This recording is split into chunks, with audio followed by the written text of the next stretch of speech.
Welcome to science class. Today we are going to learn about the role that water plays in the atmosphere with regards to weather. Humidity is a measure of how much water vapor there is in the air, and it plays a major role in weather conditions. But humidity is tricky. It changes drastically depending on the temperature. The amount of water in the air can go unchanged, but if the temperature changes, the humidity changes. We've all experienced humidity. Humidity sucks. You go outside on a hot, humid day, and just moving 2 inches causes all of your clothes to be soaked in sweat. However, that humidity is caused by a surprisingly tiny amount of water vapor. On an 80-degree day, where the humidity is 90%, the air is only 2% water vapor. Along with humidity, we will discuss precipitation, which is any form of water that falls from the sky, including rain, snow, sleet, or hail. Let's get started. Water is the only substance on Earth that can be found in all 3 of the major states of matter. In fact, it's really the only substance that can be found in more than one state of matter. Yes, molten rock does come to the surface, but it immediately hardens. Every single other substance on Earth remains solid or remains liquid or remains gases, basically at all times apart from water. And so, water constantly cycles on the planet. But that cycle requires energy. In order for a substance to change phases, it must absorb or release heat energy. In order for water to evaporate, the water molecules must absorb enough energy to convert to the gaseous state where they repel each other. Water can change phases in 6 different ways.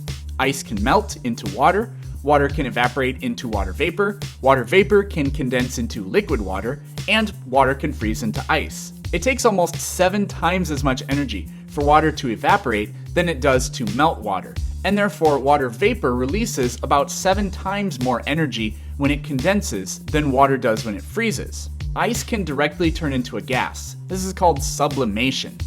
Dry ice, which is frozen carbon dioxide, sublimates. Snow and ice sublimate during the wintertime. Water vapor can also convert directly to ice in a process called deposition. The water vapor will need a highly conductive surface that can absorb huge amounts of heat energy quickly in order to do this. Glass is a great conductor, and frosted windshields get that way from vapor depositing overnight. It wasn't a thin sheet of water that then froze. There never was any liquid water. Deposition also occurs in your freezer. Humidity is a measure of how much water vapor is in the air, but it's a relative measurement. 50% humidity when it is 80 degrees is not the same as 50% humidity when it is 60 degrees. To do this properly, I'll be switching to Celsius rather than Fahrenheit for the rest of this video. Sorry about the confusion. The warmer the air, the more water vapor it can hold. This is because the air has more heat energy, so it can support a greater number of high-temperature water vapor molecules. The basic rule is that for every increase of 10 degrees Celsius, the air can hold twice as much water vapor, which means that if you increase the temperature by 10 degrees Celsius and everything else remains the same, the humidity drops to half of what it was. When the air is at 10 degrees Celsius and 80% humidity, it is only 0.6% water by weight. But when the air is 20 degrees Celsius and at 80% humidity, the air is a bit over 1.2% water vapor by weight. 10 degrees warmer, same relative humidity, but twice as much total water. We can see in this experimental setup that both of these flasks contain the exact same amount of water vapor. But in the warmer flask, the humidity is only 50%. 7 additional grams of water vapor could theoretically exist in this flask. Meanwhile, the other flask is at 100% humidity. Any additional water vapor that would be added would forcibly condense into liquid water. You cannot have more than 100% humidity. Notice that if we cool the flask even further, it remains 100% humidity, but the total amount of water vapor drops. Half of it forcibly condenses into liquid water. This is why on hot summer days, after the sun goes down, you might see a film of water completely cover everything. The temperature drops suddenly, and much of that moisture that was held in the air condenses because the air no longer has the thermal energy required to store as much high-energy water vapor. The temperature at which water vapor starts to spontaneously condense is called the dew point. What this really means is at what temperature would the air be at 100% humidity? Because again, any additional water vapor after 100% humidity condenses to liquid water. At this point, we say the air is saturated. It can no longer hold any water vapor. The biggest thing to keep in mind is 60% humidity is not a specific amount of water. It totally depends on the temperature. But if making the air warmer drops the humidity, then how come it gets more humid as the day progresses? That's because I said if you make the air warmer and nothing else changes. In reality, as the day progresses and the sun shines, surface water evaporates, and plants also transpire, where they release their stored water to the atmosphere. This excess evaporation dumps water vapor into the air faster than the rising temperature can keep up, and the humidity increases. So while it may be more humid, relatively speaking, early in the morning, it feels more humid later in the day because we notice the larger amount of water vapor. And why does humidity feel so yucky? Why do we sweat so much? Well, you actually don't sweat more. Your sweat just can't evaporate as quickly. When the air is at 100% humidity, no additional water vapor can be added. As it gets closer to 100% humidity, your sweat evaporates more slowly because the air is mostly full of water vapor already. Evaporating sweat is how we keep cool. Humidity is not all that consequential at the lowest parts of the atmosphere. Higher up in the atmosphere, humidity plays a vital role in the formation of clouds, and therefore precipitation as well. As you go higher into the troposphere, the temperature drops. On average, every 1,000 meters of elevation results in about 10 degrees Celsius of cooling.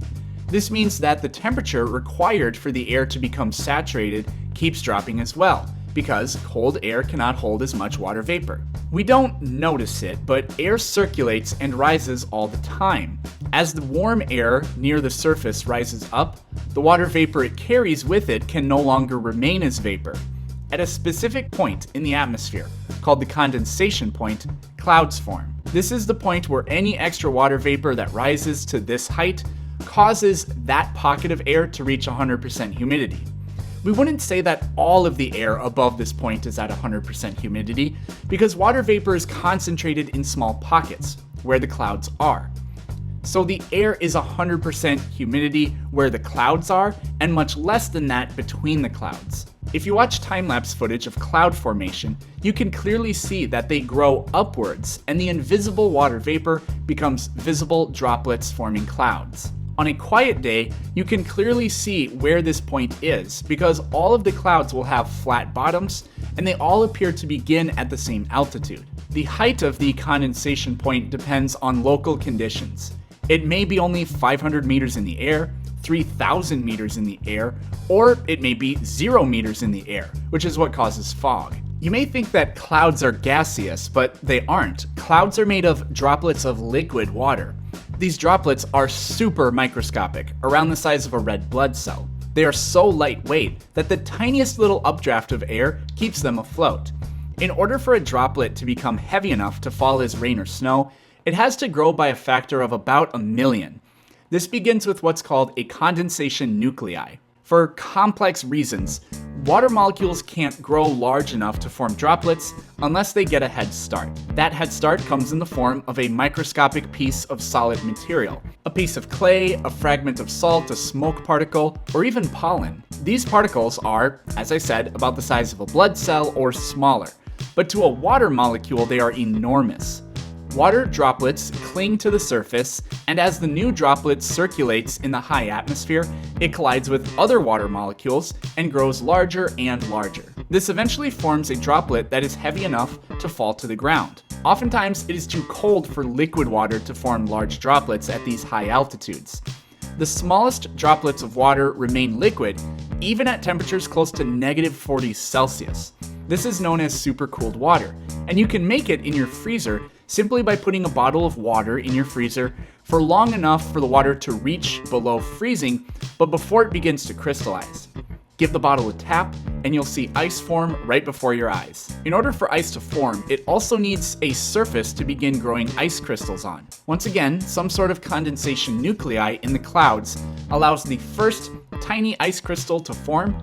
Then, as that crystal bumps into other super cooled water droplets, they instantly freeze and the ice crystal grows larger and larger.